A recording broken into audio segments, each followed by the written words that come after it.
Do you want to pretend to be Ringo? Yes, I do. Fantastic. Oh my, I'm messing up the intro to my own show. Am I nervous? What's going on? I've been there, done that. It's okay. Hi and welcome to Demasked. My name is Fresman, and today I'm joined by NationSquid. How you doing today? Hi, I'm very happy to be here. Thank you for having me on.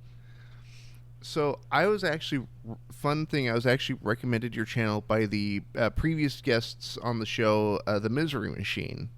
Oh, okay, nice.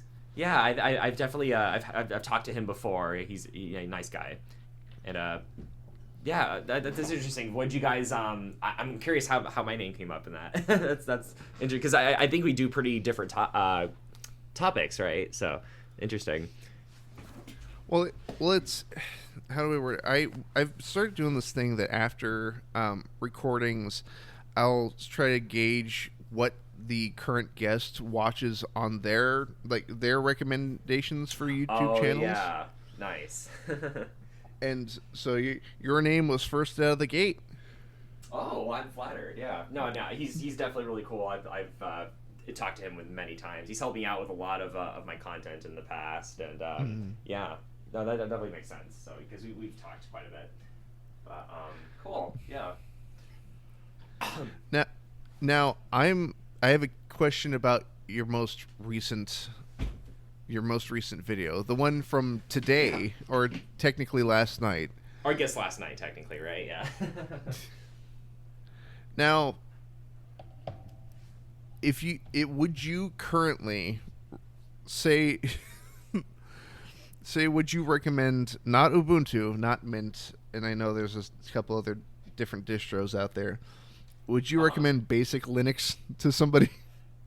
Honestly, it's tricky because just from what I understand about GUI based Linux and command line based Linux, I would say just based on that, absolutely I would recommend a bare bones, just non-user interface kind of basic Linux setup.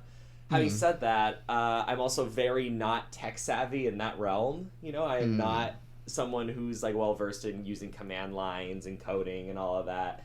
And thankfully, my buddy is very well versed into that, so he helps me, come and help with any troubleshooting that I may need that I can't figure out on my own. So when you have someone who knows what they're doing, or at the very least you know what you're doing, then yes, absolutely. I think a command line kind of environment is great, especially because it takes up way less memory and just resources in general to run more or less the same tasks that you would need from a Linux machine or server, if that's what you're aiming for. But as an everyday consumer environment, if you're trying to switch over from something like Windows, I think Ubuntu is a great place to start.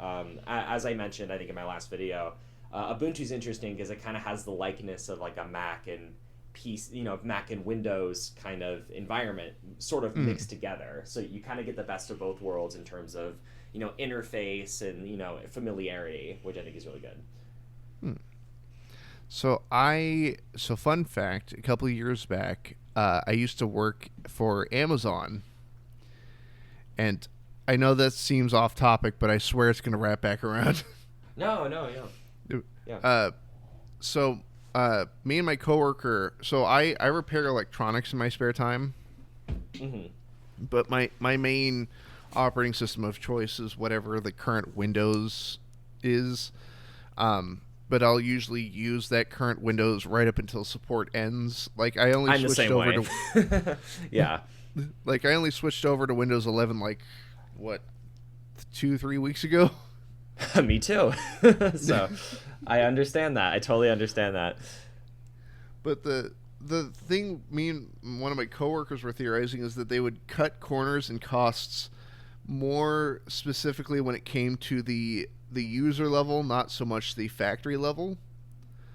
So all the conveyor belts and the scanners and all that are super high quality, super nice, will work until the heat death of the universe. But when you get to Yes. when you get to your workstation where you're folding boxes, it's this thing runs on Linux, but it's the most bare bones nothing Linux ever. No, and it definitely makes sense because again, especially for a company as big as Amazon, they're gonna want something that it's able to take advantage of as much of the hardware and power as possible. And running something without like a GUI environment on top of it will definitely save resources in that regard. And also I mentioned this in my last video too. The people who are familiar with Linux don't exactly need a command line, they don't exactly need a GUI environment to work with it because they already know all the commands or most of them, or if there's anything they are confused about, they know how to troubleshoot it. So in many respects, a GUI for them is kind of just like a distraction. It's actually the case with my friend who helps me with a lot of these things. Is that he actually finds like GUI environments for Linux to be distracting because he's just so familiar with the command line approach. So just interesting to think about things that way. Well, like, how do I word this? It was frustrating when I was working there because they didn't provide us with like a keyboard. Oh, gee, how would you get anything done? it had a command line that it would run because you were to scan items and then it would tell you what the item is on the screen plus the box it's supposed to go into. And the problem is with it being a not only like basic Linux install but also an incredibly outdated one, it would crash a lot. Okay. And then I would have to call some teenager that somehow got the supervisor job, and he's standing there with a Windows laptop going, I don't know what to do. All right. Cool, thank you. Yeah. Interesting that they would call in somebody like who's like maybe like well versed in Windows but not Linux to like take on the job. If that's like for sure what it was running, it's just funny to me. All of the manager like workstations were all running Windows. It's just the main workers workstations that were Linux. Yeah, I do think it's interesting that like you mentioned, it was an outdated version of Linux that it was running because like with Windows that is something that does make sense because upgrading Windows can be expensive, and even I'm not saying for a company like Amazon it's expensive per se, but just in general, that's why like companies like to want to save as much money as they can to not spend things on like super flawless updates and stuff. But with Linux, it's particularly interesting because updating through Linux is much easier. It takes much less work on the hardware side. If you're someone who works with Linux regularly, it takes much less know-how to do an update of some sort. So that just surprised me that they never just went in and did that, especially with like got someone from IT to go do that and keep everything up to date. Well, then like our IT guys always were like not. However, they would. It's their job to fix stuff, but they'd get mad at you for asking them to fix something. No, I think it's kind of like a stereotype with IT a bit, right? Yeah. At least from what I've gathered from like friends who they've worked office jobs and stuff and have to like or even friends in IT themselves, like they're like, oh yeah, I don't want to do this. It's just as funny to me. Yeah. Now, how long have you been doing YouTube? How long have you been NationSquid, as it were? So I've been doing, well, I guess to go back a little bit before NationSquid, I started YouTube in 2008, so pretty far back. But that was not as NationSquid, it was as another YouTube channel. But the NationSquid channel started in 2014, and then just kind of branched out into what it is today, which is interesting because because it's funny I mentioned the Misery Machine at the beginning because towards the beginning of my channel I felt like my content was very much similar to his, which is kind of interesting because I did kind of a 180 in terms of like content change. I covered more horror-based content, and then as time went on, felt like my heart wasn't really in it. I wasn't really a fan of the content I was making. I didn't really enjoy it, and I thought I want to do something better. Like for me at least, better for me, not not denigrating like anyone who does that sort of thing at all. It just wasn't for me. So I was like, okay, I want to try something different. I want to extend, what I could do with this channel. So I just started experimenting with a bunch of other topics, and it kind of just got me to where I am now. Which I guess you could say is kind of like, in some days it's nowhere land, because I'm like, oh, what am I doing today? But, that's kind of the exciting thing too, because it's like there's always a surprise around every corner, Well, then, like, in the vast history of weirdness on the internet, it's an infinite well of, like, just oddities. Yeah. No, totally. Yeah. And I think that's what I love about covering the internet specifically, is that there's always, it's like that Forrest Gump quote, like, you never know what you're going to get. It's like, literally, you never know what you're going to get. There's always going to be something that, like, wow, this is here. I didn't know this was here. And it's such a rabbit hole to go down. It's just like, just in general with any topic, really. Like, there's so many rabbit holes you can go down and, like, learn so much that you didn't know before. And that is like such the charm for what I do. And I still like to incorporate, horror elements, into it, and, like, when I can, because there are, exciting parts of that. Like, recently I did a video on, like, 90s urban legends, or, like, urban legends I myself kind of remember growing up, being told, and, like, thought, like, oh, was that ever, like, a real thing? Like, whatever became of this? And doing research on that. And that's when, like, Drew has helped me a ton with, like, making sure that everything is, like, A-okay for YouTube to be uploaded and stuff. And he's been such a help with that. So I couldn't be more thankful for that. Now, is there like an internet urban legend that, while you may not fully believe in it, still kind of sticks with you to this day?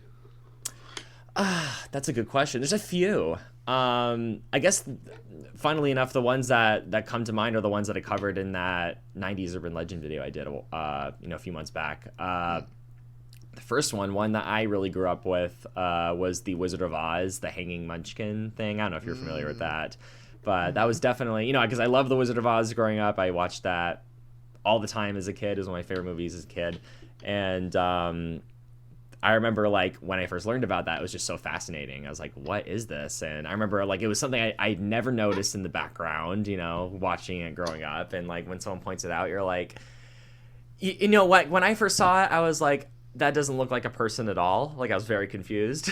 But I was a little confused of, like, what is it even that I'm looking at in the background? This looks weird. And just going down the rabbit holes of, like, what people are speculating and, like, what research people have gathered, like, where the theories originated from, that's all been very fascinating. And, like, obviously I don't think it's a real thing. Like, obviously I don't. But, I mean, there's a lot of people that do, which is interesting. But it's just, like, regardless if it's real or fake, it's just interesting to see, like, what people come up with, Yeah. And, like, what kind of, like, stories come from, like, small things like that. I think that alone makes it really interesting. There's that. There's also a more recent one that I actually didn't know much about. The one that comes to mind is, I talked about this in my last video too, was an urban legend involving Disneyland, and, like, a very, like, kind of unnerving tape, a VHS tape that they received in the mail that had, like, a potential, like, it was like a potential, like, threat, like, to the park. And I thought it was really fascinating. This is something that happened in the 90s, and it's just really interesting to me because, I was born and raised in California, and, I went to Disneyland a lot as a kid. It's a very, like, integral part of, like, my childhood. So, like, learning that was like, oh, wow, this is really fascinating. And, like, something you're familiar with, like, having this kind of creepy story attached to it. It's like, wow. I don't know if you're familiar with that story. I can, I guess, elaborate on it if you want. But just a very, very wild one. But I guess those are the two that come to mind. Oh, while I'm not terribly familiar with the Disney one, I am intimately familiar with the Wizard of Oz hanging munchkin. Yeah. The Disney one. Yeah, go ahead. Oh, yeah? I was going to say, I for a second there, I thought you were talking about that one, the short story, Abandoned by Disney. Oh, no, isn't that like that's like a horror story that someone wrote online, right? Yeah, I was gonna say no. I think I'm vaguely familiar with what you're talking about, but no, that wasn't the thing. Actually, the thing I was talking about ended up being true, which is what's really crazy. Really? I think it was yeah. That's the crazy thing. It was in 1995. I just remember all of this because I researched that video not that long ago. But it was in 1995. A secretary at the park received a VHS tape in the mail. and you know, she put it in like the player and all that, and there was a really weird, like creepy tape in it of an unidentified person holding what looked like nerve gas, and kind of implying that he was gonna like attack the park, which is crazy. I don't know if you can put this on YouTube or cut it out, but you know, it was just like a crazy thing. And she sent the tape to the FBI. The FBI, you know, investigated it. Even Bill Clinton talked about it during a press conference at, like, you know, a White House conference. It was right after the Oklahoma bombings. He even brought that up, and because it was like 5 days before that happened that this whole thing went down. And it was like really weirdly like close, and some people thought they were connected because of how close the events were, but I don't think they were. The FBI investigated it. They didn't really find anything of it. I think it was concluded to be a hoax, you know, just like a made up, like a cruel prank, basically. But it was kind of just like kept hush hush for, you know, a few decades until a couple years ago. The tape showed up at a thrift store, and someone, the person who bought it just so happened to be a tape archivist, and actually showed up in Oregon, like what you mentioned, like earlier. So it showed up in Oregon of all places. The person who bought it was a tape archivist, uploaded it to YouTube, and you can watch that full tape on YouTube right now, which is insane. It's a very creepy tape. I'll say that. I know what I'm doing with my afternoon. I mean, you could always watch my video on it too if you want to check that out. There you go. But I'm hey, let's say, hey, people at home, go check out NationSquid's video on it. Do it. Zing. Yeah. But you can always. But if you want to watch one without the commentary too, the title of the video, it's like a bunch of numbers and stuff because it's like the FBI case number dot like MP4 or something. So I don't remember like what it is. But if you watch my video, not to plug, but if you watch my video on it, you'll find it. And there's another video that a guy who worked at the Disney park at the time made. He'd made a fantastic video on it. That's actually what got me into the whole thing. Yeah. And Drew helped me with that video as well, like a ton. Yeah, he kind of like helped me like put that together. I keep like shouting him out, but he's really helped me a ton with like that type of content. So it's just really cool. But both Drewby and Yergi have been like wonderful, like supportive, like even for me, like I've been out of the game for a minute there when I moved here to Texas, as I mentioned before we started recording here, but like they've been really nice and open to conversation, and it's been absolutely wonderful. Yeah, they're very nice people. Like, you know, it's always a joy talking to them. So, absolutely. Now, if they're watching this, hi. Yeah. Yeah. Hello, all you people out there in TV land. but so, you ever, okay. Have you heard of the Disney film, Song of the South? Oh, yes, yeah. That's, yeah, it's a very controversial film. That one that aged like milk in the sun. Yeah, it did not age well. I've actually never seen it, you know, but like I've heard of it, obviously. I've never watched it, but yeah, it did not age well from what I've gathered, from what I've been told. I think that was what I don't know for your Anaheim, you know, viewers, you know, who go to Disneyland on the reg. That used to be Splash Mountain, you know. They used to base that off the. I don't think it's a very niche fact, to be fair, but but yeah, that's the extent of my knowledge for Song of the South. Yeah, that's good to know for the next time that I go. I'll be standing there under Splash Mountain, like, hey, guess what? Oh gosh, yeah, I don't think that's a fact you'd want to share with people. They'd be like, why are you mentioning that movie? Are you kidding me? I love terrible facts. It's some of my favorite things. Well, the reason I brought it up is, so I have not seen the movie myself either, but I found a physical copy of it at a flea market. Oh yeah, no, you definitely can find like copies of like older movies like that at thrift stores, flea markets, and stuff. They're like kind of a haven for VHS tapes, which is kind of cool. There's even like a thrift store not too far from me that has like a whole tape section and stuff. And not that I really need that because I'm not really watching tapes anymore. But having said that, there are some ideas involving tapes for videos that I want to experiment with, and that would be a great place to start, kind of looking. So See, what you need to do is come full circle and put the video of the Disneyland threat back onto VHS. oh god, yeah, that sounds like a great idea.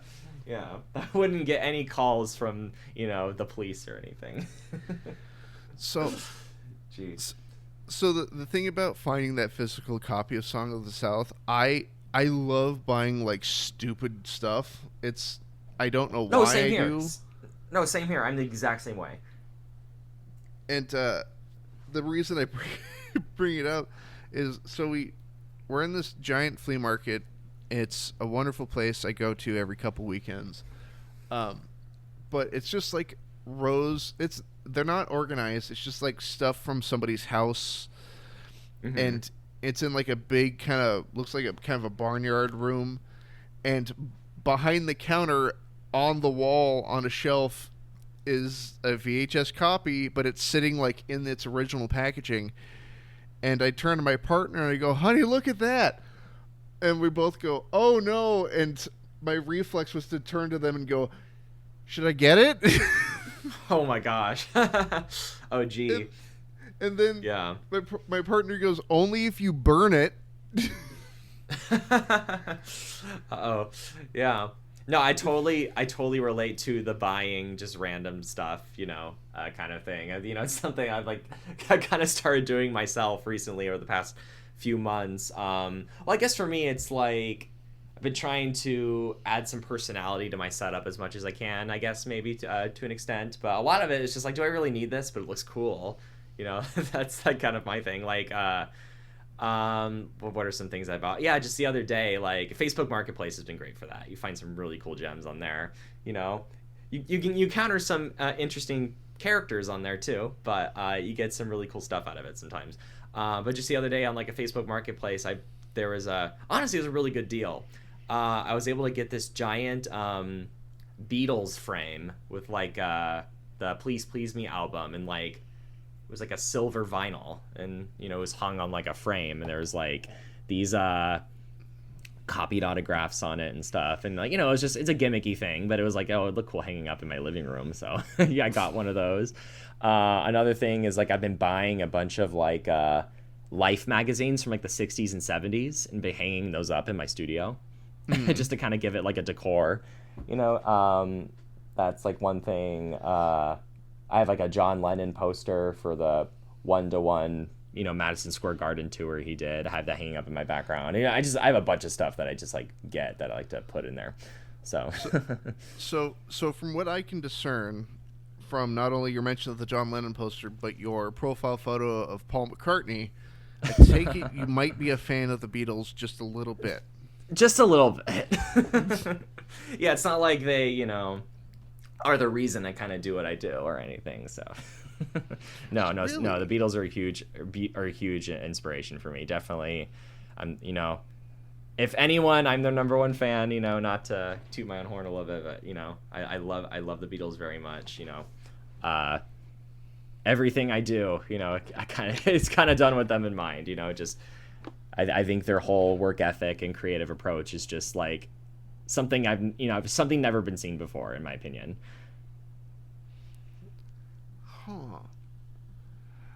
So my question is, so what's the through line from Beatles to content creation specifically about? Yeah, no, and that's a great question, because the funny thing is that like I would say that I don't really have a musical bone in my body, because it's like, I can play guitar, I can do, I can play covers to songs, I can sing a little bit, but in terms of writing music, zero, no experience with writing music at all. But just the idea of, their idea with experimenting with new aspects of their medium of art is something that really stands out to me, just as a more abstract concept. The fact that they were so prolific is something that I'm really inspired by, because that's something I struggle with a lot myself, is like trying to be like, I guess kind of meet a routine and like be productive, and try to get things done the time I want to, and just get a bunch done all at once. And that was something that the Beatles are really good at, and that is something I really take note of and get inspired by. And I always try to read up on like what their approach was for that. Like an interesting story about them that I always really like is towards the beginning of the career, like towards the beginning of their worldwide fame, after they're on Ed Sullivan and all that, when they were writing songs for their next albums, they would just for some of the songs that they consider just kind of filler, they would call swimming pool songs. And the reason they would call them swimming pool songs is because it was just a song that wasn't meant to be like their magnum opus. It was just a song that was meant to be one that would make them enough money to buy their own swimming pool. So they called it a swimming pool song. And I love that just kind of concept of like, like not having, you don't need everything to be your magnum opus, because, as long as it's good enough, it's like perfect is the enemy of good, as they say. And that's something I fall into a lot myself is, as long as it's good enough, someone will enjoy it and you'll still get, a decent amount of reward out of it. And the funny thing is that a lot of the music that the Beatles considered filler is some of my favorite music of all time. So it's like, what they consider filler is someone else's magnum opus too, so it's like, it is kind of relative in that regard too. So it kind of like reminds me not to overthink my craft and just kind of do it in a way that, is enjoyable to me, what I think would be enjoyable to my audience. And on top of all of that, just how much they experimented with their work, starting making like what were essentially boy band music, boy band love songs, to like what they became later on, like, just they became everything. And I love that transformation, and I would love to do something similar with my work. I would love to be the guy who started out making, top 10 videos and became everything, became so much more. I love that vision for myself, and that's why, I follow them so like religiously, it's because like I feel like there's so much to learn from them, even still after all these years, like listening to them. So if you had to pick one, and I know for a lot of people who are like big fans of certain bands, it's like, well, I like all their stuff. If you had to pick a top of the hill song, one that immediately comes to mind, what would it be? She Loves You. 100% She Loves You. Huh. Yeah, I know it's like a very early song. It's not considered like, like people usually, like the White Album and Abbey Road, and those are amazing albums too. I guess for me, I have such a connection to their early stuff, I would say more so than their later stuff. Even though it's like technically less sophisticated, there's something about it that's just so, I don't know, when I hear She Loves You, it's like a light just turned on, it's just like something in me, like it's just like, gets like totally, transformed, and just like, there's such a change in mood, with like music like that. And that is one that sticks out to me the most, for sure. So I've got the same feeling for like, I'm a big fan of Weezer, but like, Weezer, yeah. I haven't caught up on their newer stuff, unfortunately. I just haven't had the time. But like their older stuff, like Pinkerton and whatnot, I'm more specifically a fan of Pinkerton. Oh, okay. Yeah. Actually, I do get a lot of Weezer comments, funnily enough, which is interesting because because of the song Buddy Holly, But the reason for that is because I have a huge fan of the real Buddy Holly, the one that the song was written about. And so I reference Buddy Holly a lot in my videos, just in passing, or like I'll have a Buddy Holly picture hanging up in the background in some of my setups and stuff. And just based on that, I'll get comments of people thinking like of the Weezer song, which is just funny. So fun fact about me in regards to Buddy Holly. I once was. Are you familiar with what the Pavlovian response is? Yes. I once was given a Pavlovian response to the song "Every Day" by Buddy Holly. Oh, what was that? What kind of response was that? Now I'm curious. So years back, and I'm talking like 2016, 2017. I used to work for Home Depot. Mm-hmm. And they were selling, and I think it's a neat invention. I don't think I'd have it in my house though. Bluetooth light bulbs. Oh, nice. And it was I think interesting. my family had one of those. Yeah. Well, it was interesting because the ones that they were selling, you could wire up to multiple light bulbs, so every light fixture in your house could play music from it. Wow. And like that's a neat idea because you could do some really cool Halloween stuff with that. Totally. Totally. But the song that they would play on a loop to sell these things was "Every Day" by Buddy Holly. They have great taste in music. Yeah. That's awesome. I love And that song. Me too. I do like that song very much so. I haven't listened to it since 2017 because of the. But yeah, I think there's worse jail sentences, to be fair. But yeah. But I remember like what's it called? I used to like conflate that song with like not the annoyance at the song, but like the general feeling of like stress and annoyance. No, I get that because you're associating it with work, and like that's totally like I can see where that comes from, and like trying to think, there was like it was at the top of my head, and now I've lost it. But there was one song that I was really into that now reminds me of like work or like a stressful situation, and I can't really enjoy it anymore. You know, like I've been there, so. Well, I remember like it got to a point where I could be having like an amazing day, and I'd walk like however it wasn't even like I'd walk by the display and I would get upset. I could be outside and like the front door would open and I could hear like the clapping, like the gentle the gentle clapping at the beginning of the song, and I'm just like, son of a. Dun dun every day it's again called sorry to bring that back to you. I remember actually there's two songs that come to mind for that. One was it Shape of You, Ed Sheeran? They used to play on the radio all the time when I was like going to college, and it was like it's like burned into like my brain, you know. So like it's not a bad song by any means, but when you hear it so much and like when you associate that with like, oh, do I have midterms today, you know, it's just not like a good kind of, you know, vibe. I guess you could say. So like that's definitely like what's another one is another great song but reminds me of college, so it's just like do I want to listen to this right now, is it's that Marvin Gaye and Diana Ross song. I think it's like "Ain't No Mountain High Enough." Oh yeah, you know the one. Yeah, because that was always playing on the radio because I would have the oldie station on when I would drive to school, you know, and that was like the song that they would play a lot, and like so that kind of reminds me of you know, school and like, you know, like, oh, do I have midterms today? You know, just not something you want to think about.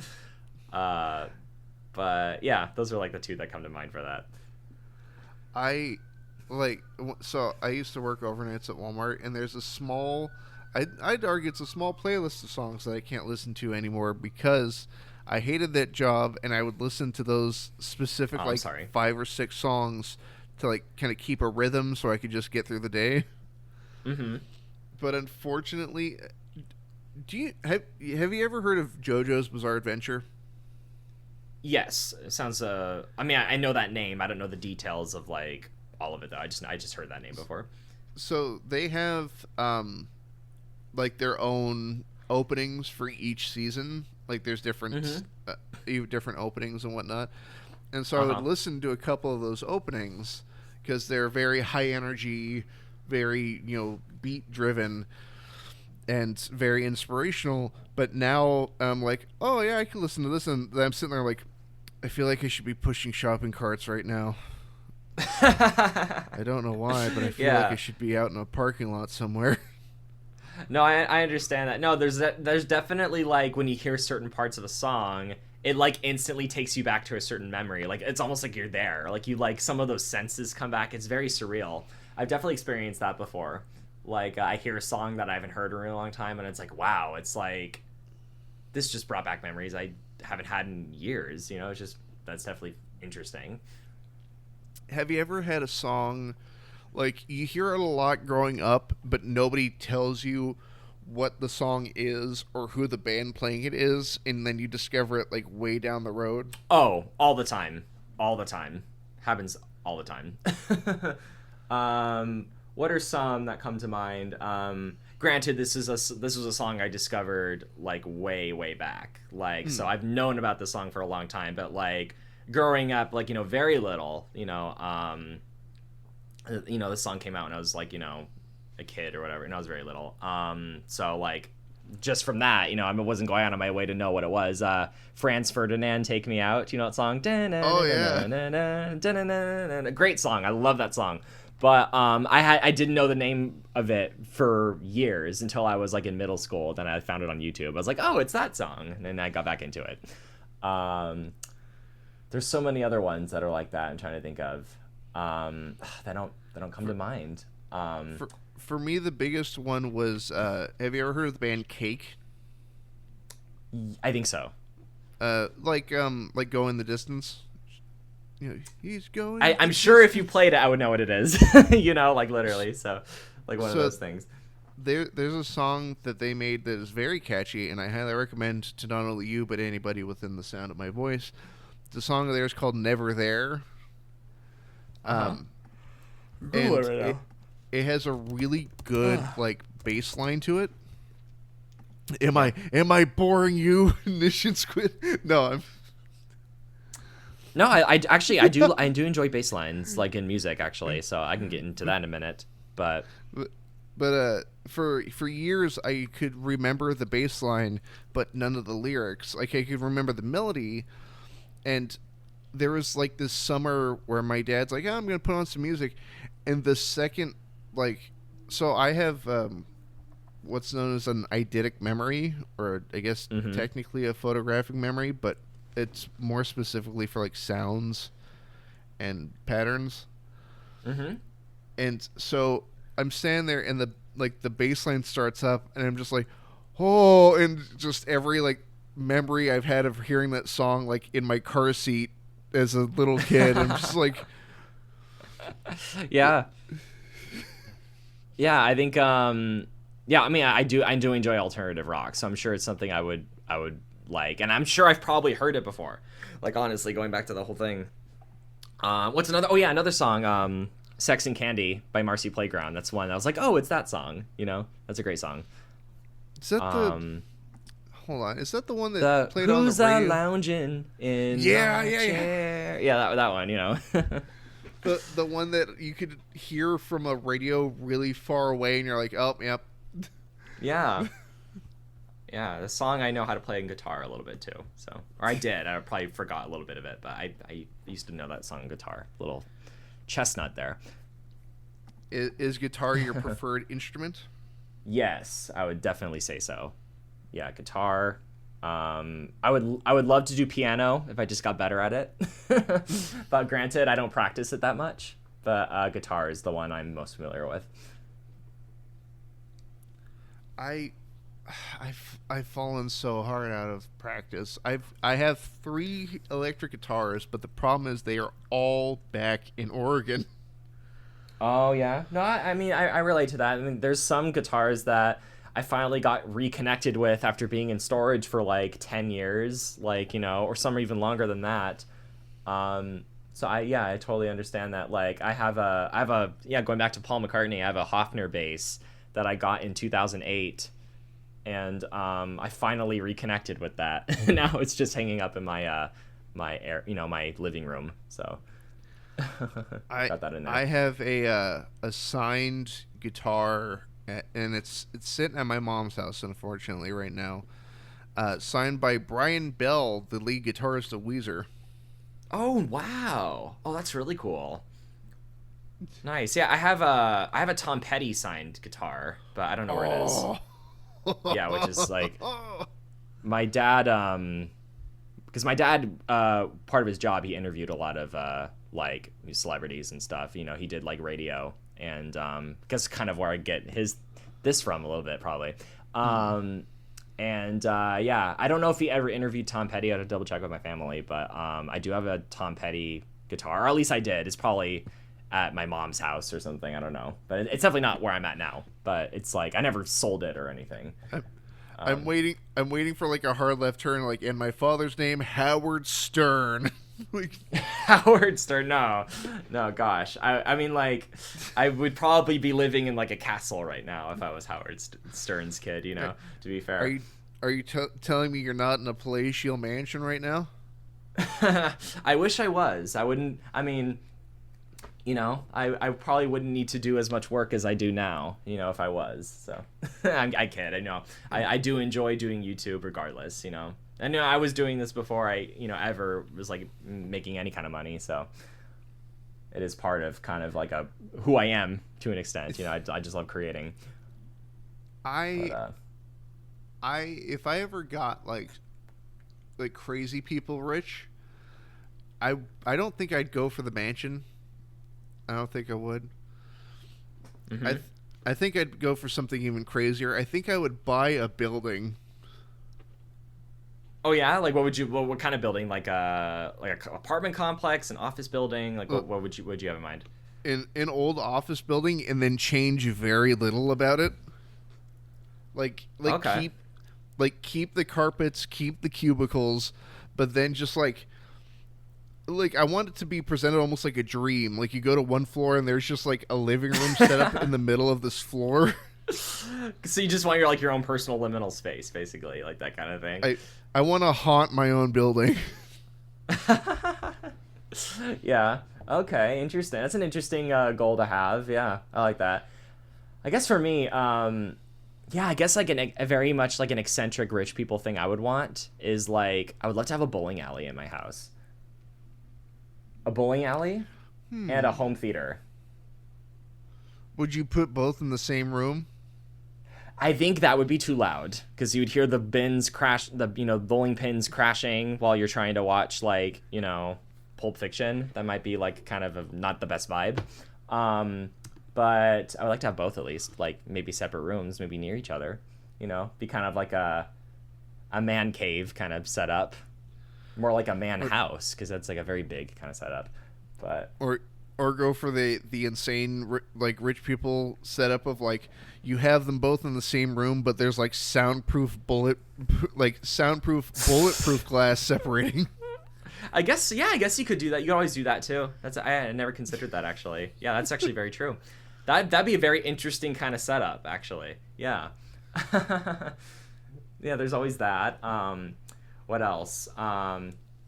I guess this isn't like a super like insanely rich people thing. I don't know, but I think I'm trying to remember when this was. This was a few years ago. This might have been before I was doing YouTube like as like a monetized thing. This might have been like when I was still working like my job that I did at the time. But I remember I saved some money up. I had some good like amount of money saved up just from one of those things.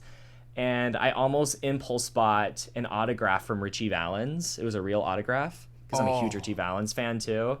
And honestly, I'm gonna be so real with you. I so regret not buying that because that would have been so cool to have. That would have been so bitchin' to have in my house.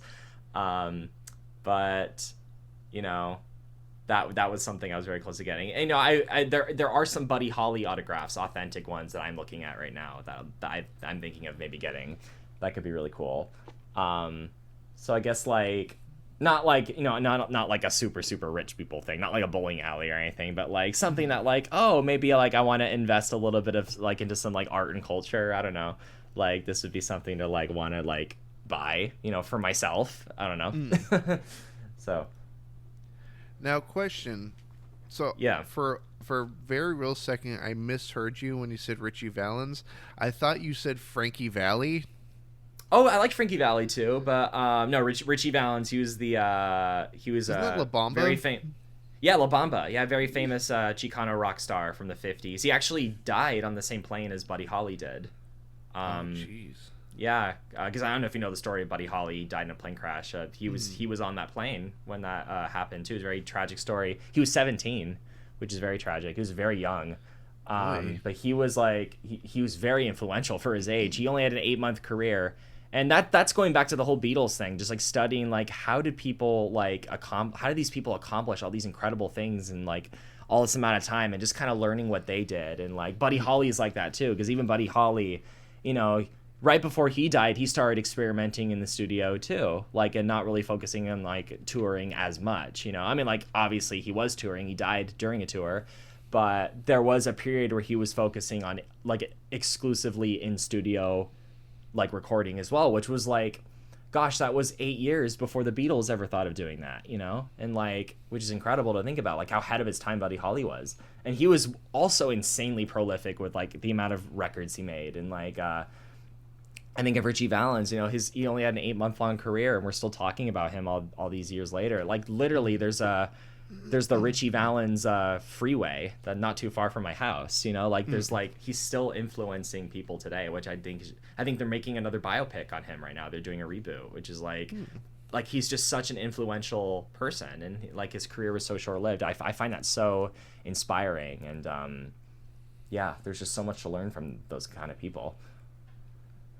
So my question is, you mentioned Buddy Holly getting experimental later on in his career. If the plane crash hadn't occurred, where would you have seen, or where do you think like his music taste and function would have like evolved to?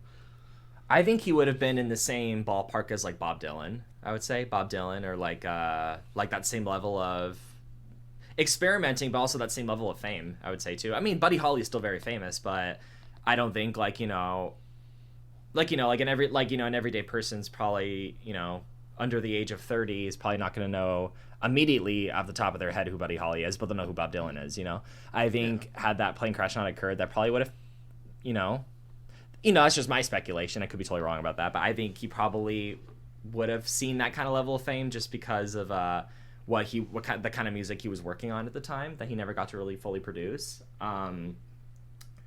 Yeah, I would say like Bob Dylan, Roy Orbison, that kind of like area of like musical like fame and stuff. But do you think he would have taken like a hard left turn that like Bowie did, working with Trent Reznor? Working with who? Trent Reznor from Nine Inch Nails. That would have been funny. Yeah, I don't know. Like, totally like 180 like his style. That would have been very entertaining to see. That's for sure. But I mean, like, check out the new Buddy Holly metal album. Right? Yeah. I mean, like, if it worked, that would be so inspiring. Like, wow, if Buddy Holly can do it, the sky's the limit, So, yeah. So, no, 100%. Like, that would be really funny. Yeah, because it makes me kind of think of what I could. My memory is kind of faulty here, but didn't Johnny Cash cover like a Nine Inch Nails song, and it was actually really successful. It was like right before he died, wasn't it? Nine Inch Nails, right? Hurt. It was Nine Inch Nails though, right? Like the band, right? Okay, yeah, it was like that. Yeah, I remember thinking like, this is a guy from like the 50s who like, I listened to some of his music on like my oldies like playlist, like my 50s and 60s playlist, and he wrote like covered like a Nine Inch Nails song, and it's really good. It's just like, like that is like something I think that's a great example. Like Buddy Holly that's actually a great perfect example. He would be like a Johnny Cash, I think. I don't know if we would have gotten the Buddy Holly death metal album per se, but I think his experimenting with like music would have taken us somewhere very interesting, for sure. I have to say, Buddy Holly featuring System of a Down. Or Rage Against the Machine. Oh, that would have kicked ass. yeah, with Tom Morello, yeah. Gosh. Well, what was it? Well, I mean, I specifically brought up Bowie and Trent Reznor because I'm so used to like his like Space Oddity and Life on Mars and Starman, but then there's Space Odyssey. Space Odyssey. Space Oddity. Excuse me. Space Oddity is great. Yeah, their song. It's also crushingly sad, and I love it. Yeah, that's like usually the case is like with I mean, I wouldn't know if I could consider Space Oddity like in terms of tempo and like melody like a happy song, but definitely like comes to mind like those types of songs that like have really depressing lyrics but are very happy-go-lucky, Well, like there's another artist that me and my partner have been listening to lately that I don't know how he does it, but you'll listen to one of his songs and you're like, this seems really happy and fun, and then you like take a second to listen to the lyrics. You're like, oh, this hurts. This hurts a Yeah, lot. no, totally. No, totally. Yeah, there's one song that comes to mind, a very popular 90s song. You probably or know this song, the bop doo da doo da Yeah. ba da doo. Yeah, it's like a very bubblegum pop kind of like boy band sound, and then you listen to the lyrics, it's literally about growing old and dying alone. You're like, "Oh, okay." That's Well- quite the 180. Well, there's. Have you ever heard of Jonathan Colton? Jonathan Colton, let me Google that. If you've ever seen the show Code Monkeys, he wrote the theme song for that. Oh, okay. His music was also featured in the end of Portal and Portal 2. Okay. He wrote Still Alive and Want You Gone. Oh, okay. But I see that he here. He did this this sort of experiment years and years ago where he would do like a song a week, and some of them are like happy and fun, like Creepy Doll, which is just about like being haunted by a creepy doll, but it's all like fun and happy. Yeah, like it's like fun stuff like that. Yeah. And then some of them that are absolutely crushing that me and my partner listen to pretty often. It's called Now I Am an Arsonist, and it's featuring Suzanne Vega. And it's this like, it's about like a spaceship exploding in the atmosphere upon re-entry. Oh, geez. Yeah. You Like, get real it's- dark. But Yeah. it's like Space Oddity in that way, but it's from like the point of view solely of the astronaut. Wow. That's really It's- interesting. It's crushing, and it's a beautiful song. And there's one other song of his I refuse to listen to because it Oh, covers. really? So, are you familiar with the space dog Laika? Yes. Yes. So he wrote a song about Laika, Oh, wow. and it's like this happy song, or presented as a happy song, and we like, I'm like, I kind of want to listen to it, and then I went and looked at the lyrics, and like, okay, for like sad stuff in movies and television and songs, is there like a single line that always like hurts you? It's really hard to say because I'll be totally real with you. I'm not really one to get emotional at movies and shows. Which is like, I don't know what it is. I think maybe because I know it's like I'm watching a reenactment or something, or because I know it's like a performance. If it's a real thing, that's a totally different story. I'll definitely get teary-eyed. But for like a performance or something, definitely. But definitely not very much. But there have been exceptions to that. What's something that comes to mind? I mean, this is like without spoiling too much. Like the ending to Mad Men was a bit emotional because like, oh wow. Because it's my all-time favorite show. But just like, like, oh wow, that's very touching, that kind of thing. But I guess like a specific line of something, nothing that comes to mind at the moment that really like stood out to me as like, oh wow, that's very powerful. But like, I don't know if it's like, what about your case? And now I'm curious. So I'm fairly emotional when it comes to movies and like games and television, but I'm not the type that like, oh, something's vaguely sad and thus I'm in tears. Yeah. It's like it's got to hit like a certain note for it to like really hit me. And so upon learning, so the song's name, for if any of you at home feel like hurting yourselves today with music, yeah, only with music. Yeah. Right? Let's be clear. Yes. The song is called Space Doggity by Jonathan Colton, but it's about Interesting. Laika from her point of view in the shuttle. Oh, really? Yes. And there's a line that I don't know why, it's just like a knife to the chest, and it's, I don't think I want to be a good dog anymore. Ah. And it's just That's like, that is sad. Yeah, because I like doggies and stuff, and kind of thing. I will say actually, one thing, I guess technically not a movie or show, it was like a musical. It was a live performance, like a musical, like a play. Like I got really emotional during was like going back to the Beatles. I saw the Beatles Love Show in Las Vegas. I mean, I saw that when it first opened, but I saw it again in college, and I thought like, oh, this is gonna be so like moving, it's gonna be so exciting, and like I thought I was good. He thought like I would be like, oh, like it's a little like emotional. I was like ugly crying during that, which is like.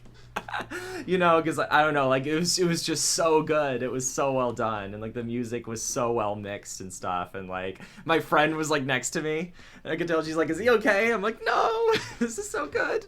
That kind of good. Thing. Just hold on to your life. Yeah, and because they're playing like all this like music I love growing up and stuff. It's just great. Gosh, yeah, I'm so sad that they got rid of that show. That was one of probably the best live show I've ever seen. It was so good. Now, if you could ask Paul McCartney any one question, what would it be? Are you really dead? Like from 1966, did you really die? Are you truly Paul? Are you really Paul? Are you Billy Shears? Gosh, so many questions I have, I couldn't even get to, honestly. I guess one is like, with this approach of like how he made the White Album. With John and it's like more of a Lennon McCartney credit, but like George and Ringo did stuff in there too. But I guess like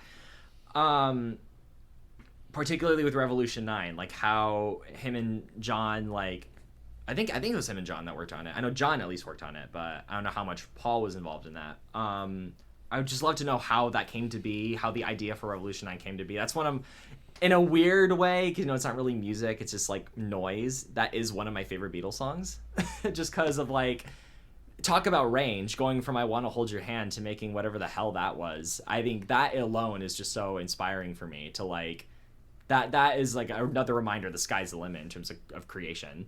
And I just have so many questions of like, how did you come up with an idea for a song like that? What inspired you to do that? How did you even like physically put it together? Like what instruments did you use? Like what tape? Because obviously you can tell it's like if you've ever heard that song, it's a mix of like a bunch of different tape loops and stuff. I want to know what those tape loops were from, how it all came together. Same with like the inner groove on Sgt. Pepper's at the end, like that kind of thing that loops at the end. Like where did that come from? Those are all questions I have in mind. I'd love to listen to Carnival of Light. That's never seen the light of day. That's like a lost Beatles song that, that he has a copy of that he hasn't released. So like I have so many questions like about the music. Now, follow up, what would you ask Ringo? Ringo, yeah. I was gonna say this is like this is going back to that video I literally made yesterday. I was using a analogy for the Beatles as an analogy for like something I was talking about, and I was like, it's not for Beatles, it's just Ringo moving really fast. I want to ask Ringo, how do you move that fast? So, gosh. Or you don't even ask him about the music. You're like, so what got you into MS Paint art? Yeah, the MS Paint art. Yeah, I would love to get like, gosh, I want to hang up some of his MS Paint art in my studio now that you bring that up. That'd be really interesting. I want to get a wall print of your baby. That pink face. Yeah. Oh gosh. And I would love to ask him about his time on during Rory Storm and the Hurricanes though too. I think that would be before the Beatles, that would be really interesting to learn about, because he was technically the one that was like truly famous before any of the Beatles were, which is just fascinating to think about. So I have questions about that too.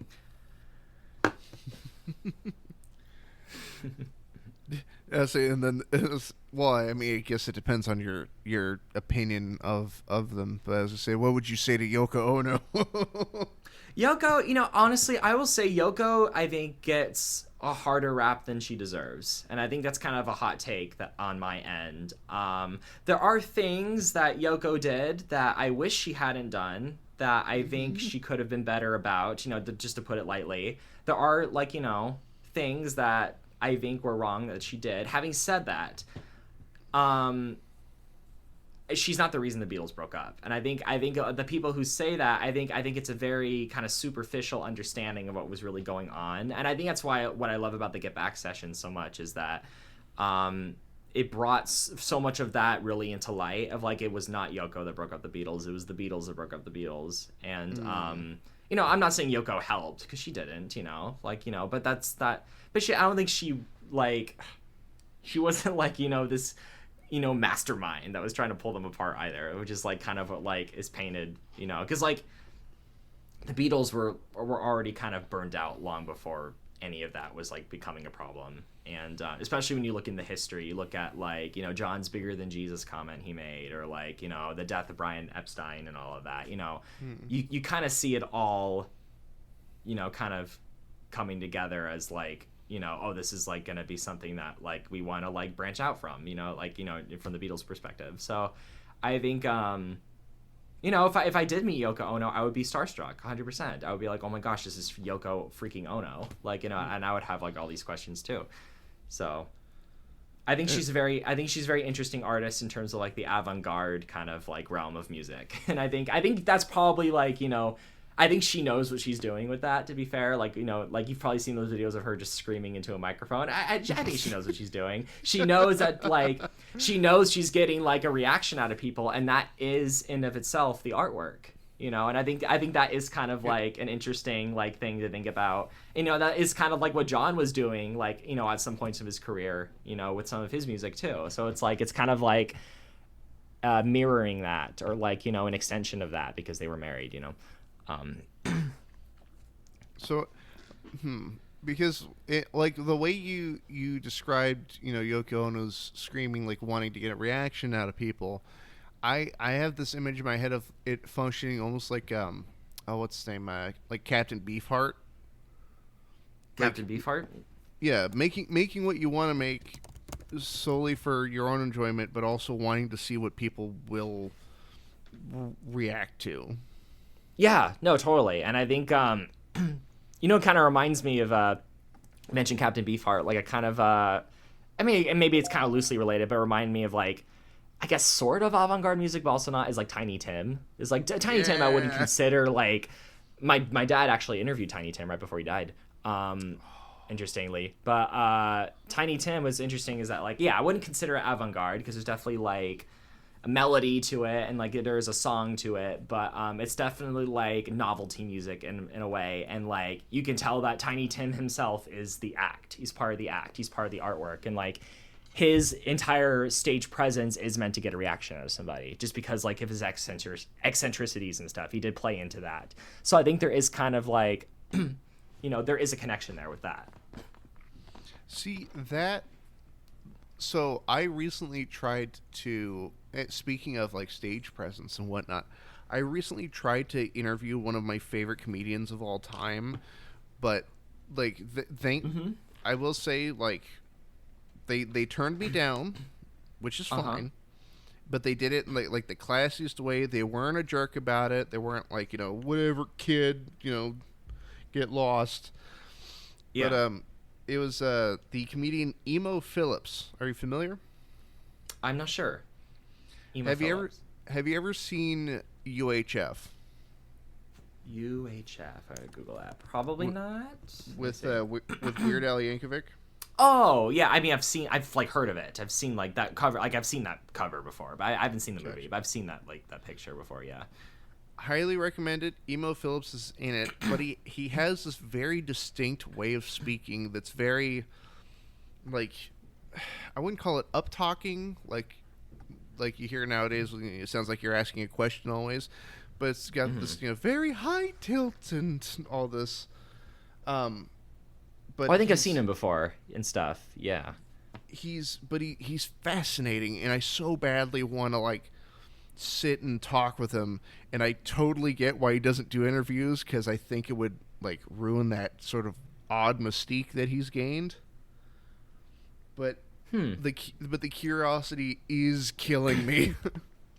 Yeah, I think maybe he's kind of like kind of bringing into that. I think the mystique is part of his act, and I think maybe he's kind of drawing into that with that, you know. Because it's like, who could this guy be? He could be Batman for all we know. It's like, like there's like a mystery kind of vibe to that, from what I gather from what you described. Well, that and like the whole sort of thesis of this show is to, like, while I don't really ask for too much personal information, I'm not going to ask where you live or your full legal name or anything like that. Yeah. I do want to, like, talk behind the scenes. Like, Okay. that's why I don't write a script for any of this. I don't pre-plan questions, because who knows where it's going to go. And No, exactly. Yeah. but like Emo Phillips is one of those guys that I look at him on stage and I'm like, what are you like at home?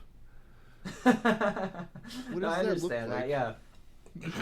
I think it's an interesting question because it's kind of like a cyclical question. Like, like the best way for me to describe it, because it's like the reason you're asking him is because of the fact that there is a charm that you don't know, and I think once he tells you, that curiosity might go away, because it's like, oh, like, now, like, that's over. Maybe that's why he had reservations about the interview, because he doesn't want to take that charm away from you, Well, it's like hearing Teller from Penn and Teller, hearing him speak.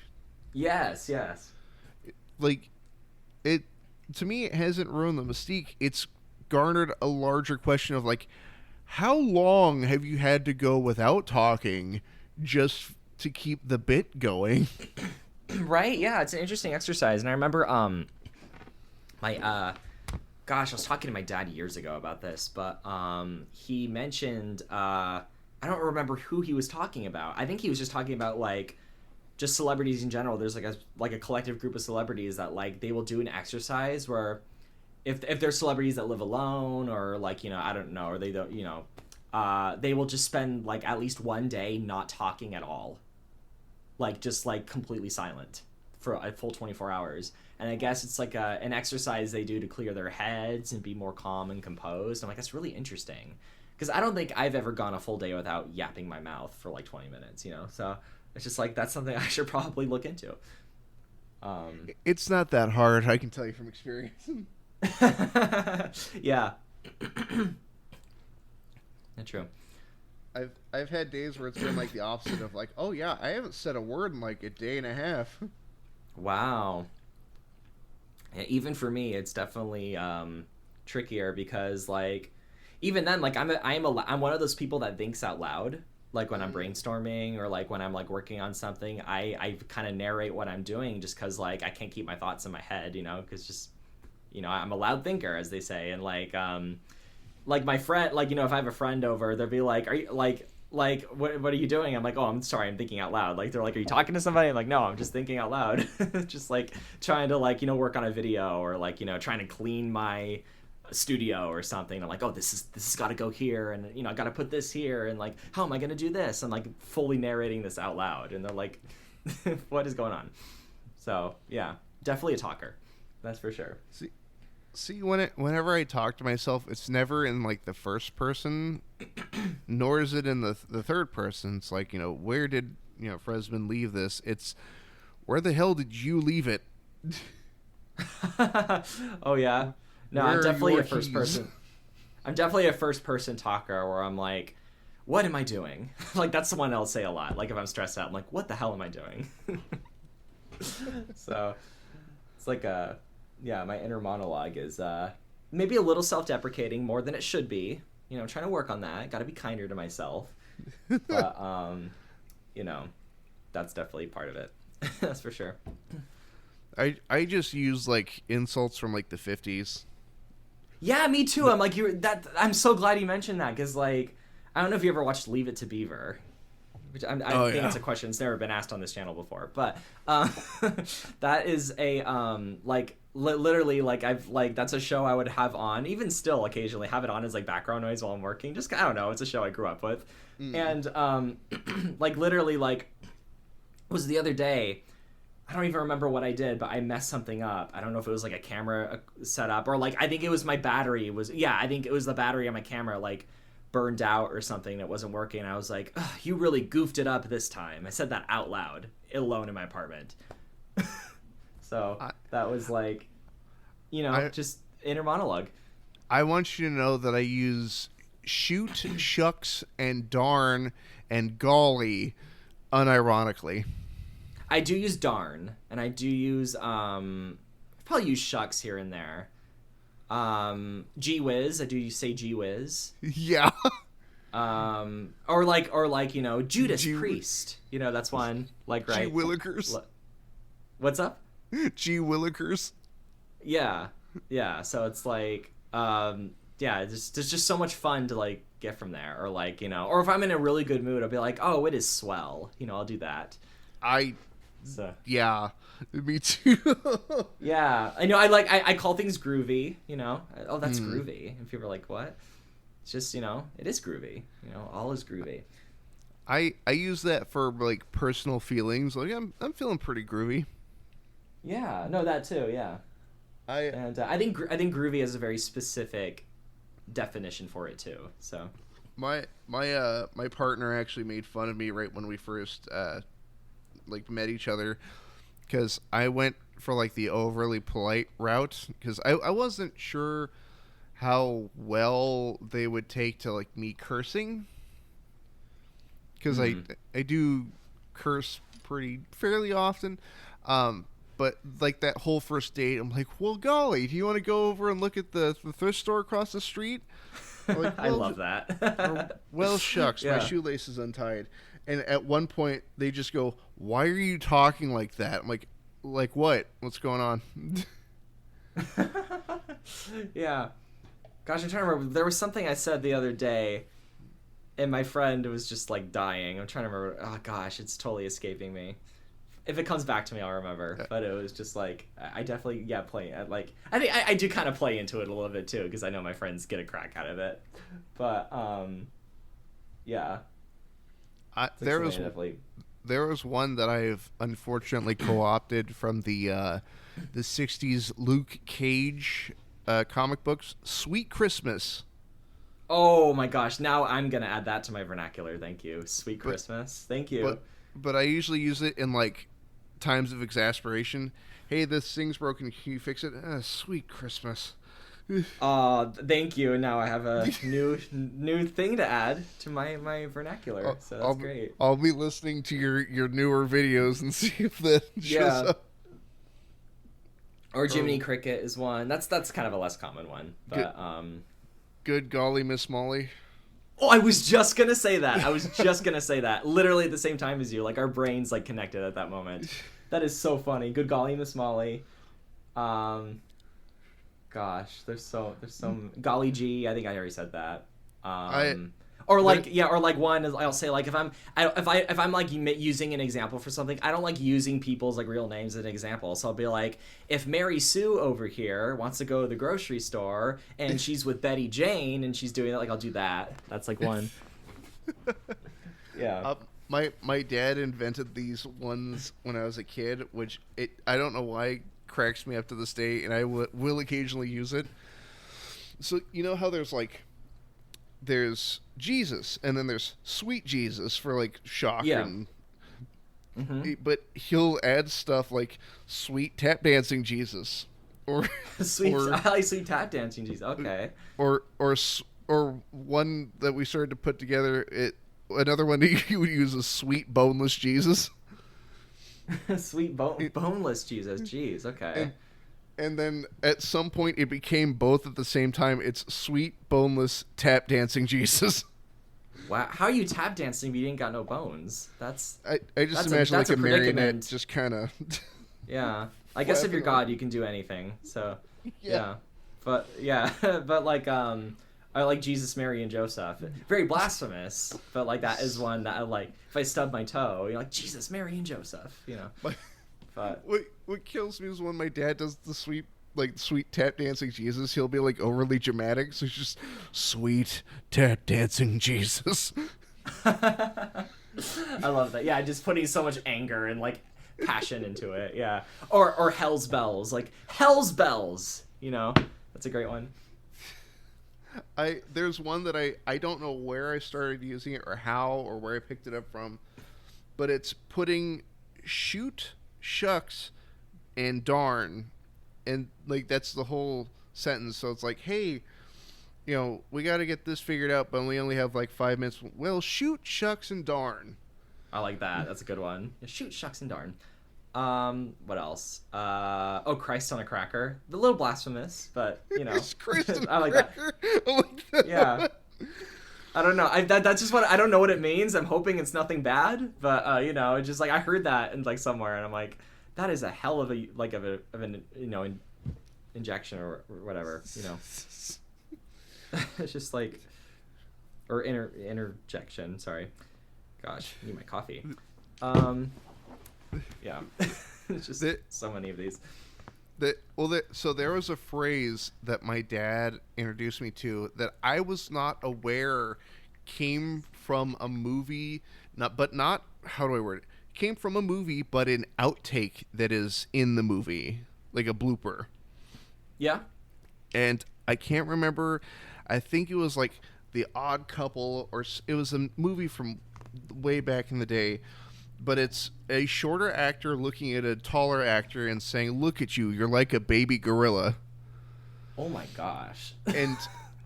And my dad started using that, and somehow it became part of the vernacular in our family to determine when something goes perfect or something fits perfectly. Oh, that's funny. So like we're loading stuff into like his truck, and then there's just enough room to get like the last thing in there. It's like, look at that, like a baby gorilla. That's great. That's really funny. And I like that one. I realized far too late that saying only exists to me and my dad. And so I'm at work one day, and I go, like, I'm fixing something up, finally get everything screwed together, get it set where it's supposed to be. I go, look at that, like a baby gorilla. And my coworker goes, "What did you just say?" Like, what are you talking about? They're just so confused. And I'm sitting there, I'm like, like a baby. Oh no. Oh. I'm guessing, but did that have like a negative connotation to it that like was missing from like that blooper that was like out of context or something? Because I'm genuinely curious on that. No, it's just it's so removed from its original context that it becomes nonsense. It's just like confusing. Yeah. That kind of reminds me of is like this was something that I was like really shocked to learn was not like a normal thing, because like it was a word that was so normally said in my house all the time growing up. Was that apparently nothing bad. It was just like, I don't know if it's just like a very like, oh, like no one over the age of 70 knows what that is. Like, I don't know. But people calling a TV remote a clicker. Which is weird because like, yeah, but I feel like that's a really common thing, right? Because I remember I called the TV remote a clicker, and people are like, "What the hell are you talking about?" I'm like, "What? Like the clicker? Like grab the clicker?" And they're like, "What the hell is that?" I'm like, "The clicker for the TV?" They're like, "You mean a remote?" I'm like, "You don't call it a clicker?" I was so confused, and I remember this was like a while ago. I remember I was Googling like TV clicker, and I was getting really weird results for like not remotes, and I was like really confused. I was like, "Do people not call this a clicker?" I was so confused. But then years later, after gaslighting myself that a clicker was not a real thing, like years later, Family Guy was like on TV, like I was just in the background or something, and I hear Peter Griffin say like, "Oh, here's the clicker," and he's talking about a TV remote, and I was like, and I jump out of my chair. I'm like, so it is real. It's a real thing. I'm not losing it. And I'm like, yeah. So that is stuck with me as like a total mystery. Is like, do people call it a clicker? Do they not? Because like, that is a totally normal saying in my house. But I brought it up to friends and like, what the hell are you talking about? Like, well, I mean, I do occasionally. I mean, I've also been known to call. Like, granted, I don't have one here, but you know those windows in certain older houses that go out at an angle, and there's like a seat you can sit in right in front of the window. Oh, like a windowsill. Like a windowsill? Yeah, but it's like huge, almost like a book nook. So you have to maybe show me a picture of it because I'm kind of curious. So my grandma always referred to those as a Davenport. Oh, Davenport. No, yeah, I've heard that phrase before. Yeah. And I just remember like in the thing is she kind of got it incorrect because like a Davenport's like a type of sofa. That's what I was gonna say. Yeah, like Yeah, but like I guess in that context it kind of makes sense because you said like it has that shape. But no, but like I know Davenport is common. Like I've been to the UK like a few, quite a bit, and like that's a very common phrase out there, at least from where I'm at in the UK when I go. But I remember cleaning out my grandma's like house after she passed, and I felt like a crazy person because I'm standing there and like my sister's helping us, and I go, "Hey, can you set this over there on the Davenport?" It's like, what? I'm like, the Davenport, right there. It's right there. Oh wow. Yeah. I feel like I'm a man out of time. No, I feel that way at times too. Like it's just funny. Yeah. But so now, we have just crossed the hour 20-minute mark. Oh, okay. Is that usually how long these are? I usually try to keep it to an hour, but unfortunately today I do have something going on right after this. Oh, okay. All good. Yeah. I mean, time flies when you're having fun, right? So right? I enjoyed this a lot. Yeah. Well, I wasn't even looking at the timer until like right after I like typed up Davenport, and I look over, I'm like, oh no. Yeah, me too. Yeah, I forgot I was even like recording this, so I'll have to send their copy to you after, like for your syncing up and all that. I don't know. I was waiting for like, oh, I haven't been recording this whole time. Oh, that would suck. I did that with here. I see it. I did that with one of my first episodes of this show. There's like 45 minutes of like lost time. Oh boy. Yep. Yeah. But with that, Mr.